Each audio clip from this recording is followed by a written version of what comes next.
Sir, I rise, with your permission, to present a statement of the estimated receipts and expenditure of the Government of India for the year 2020-2021.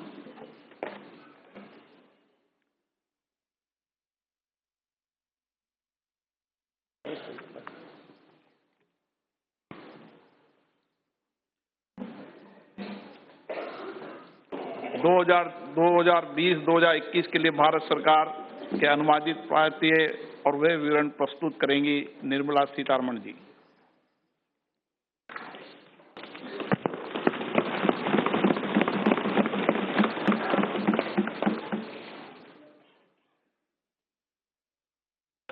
I rise to present the budget for the year 2020-2021.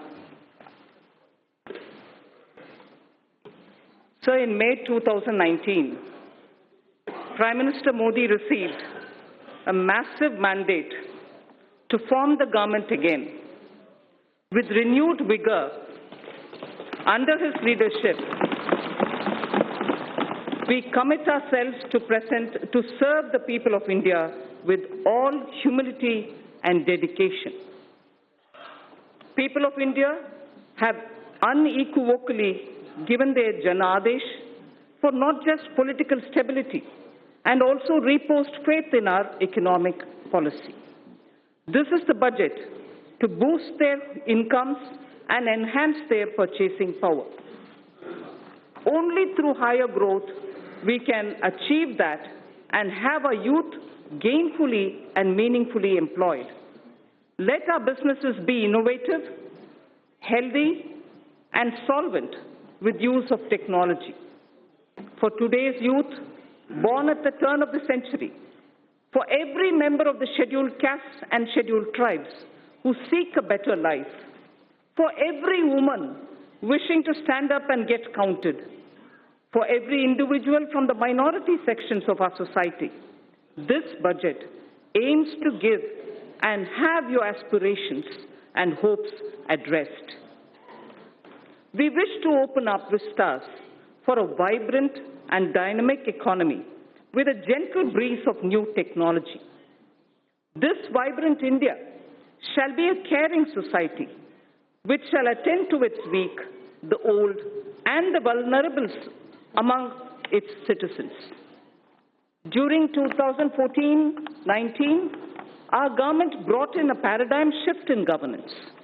This shift was characterized by a twin focus: fundamental structural reform and inclusive growth. Fundamentals of the economy are strong, and that has ensured macroeconomic stability. Inflation has been well contained. Banks saw a thorough cleaning up of accumulated loans of the past decade, and then they were recapitalized. Companies were provided an exit through the IBC. Several steps on the formalization of the economy were taken up. Of the structural reforms, the goods and services tax, the GST, has been the most historic in our country.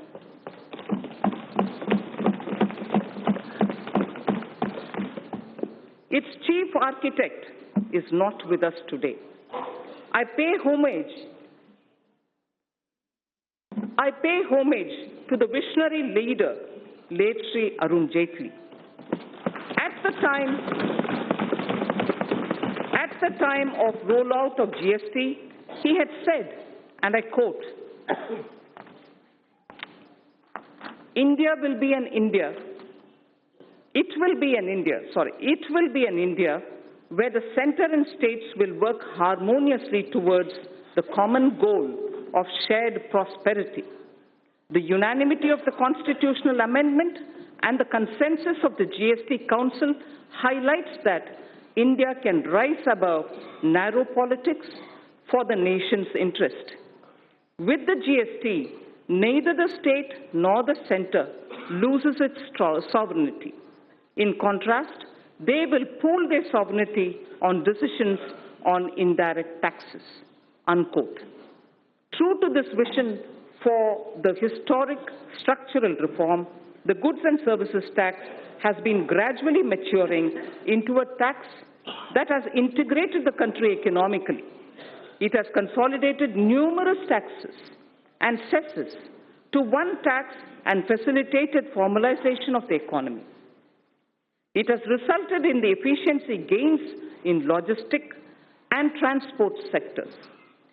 The turnaround time for trucks has witnessed a substantial reduction to the tune of 20% due to abolition of checkposts in the GST.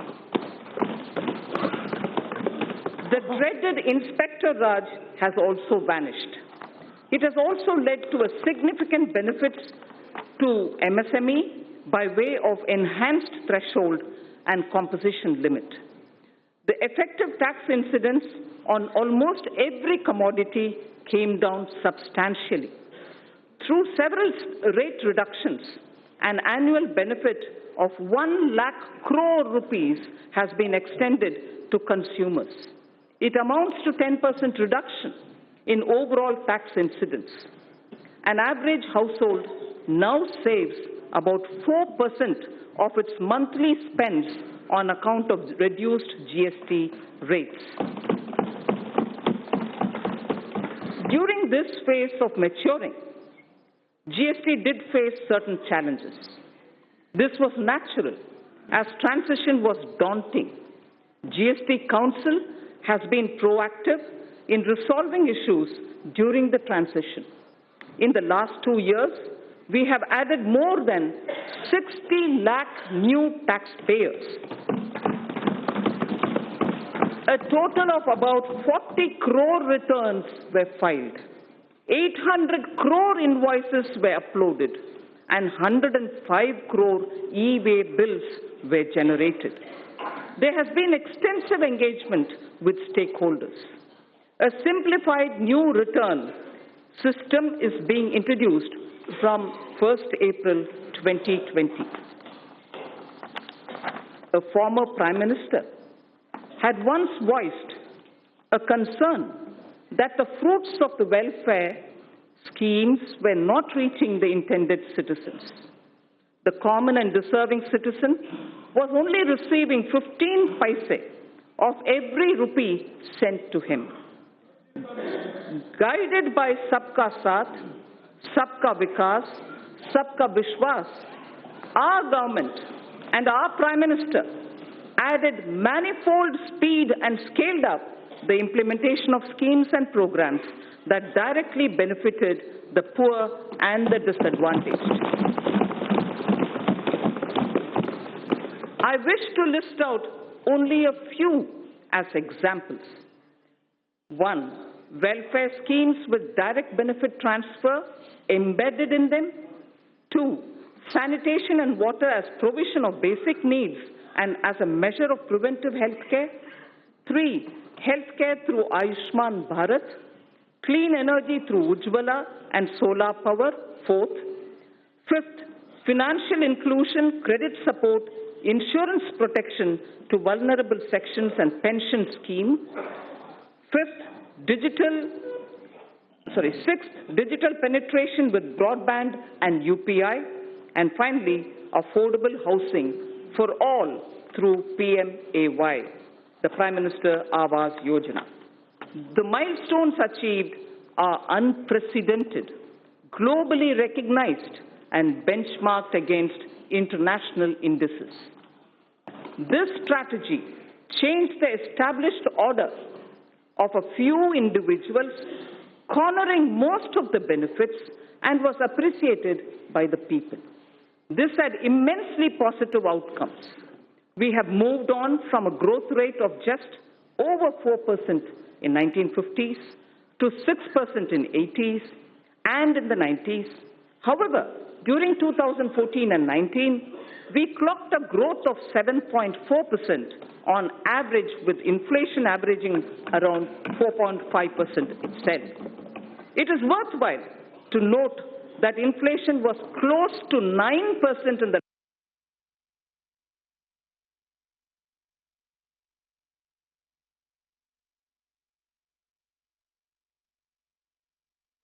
5% during 2009 and 14.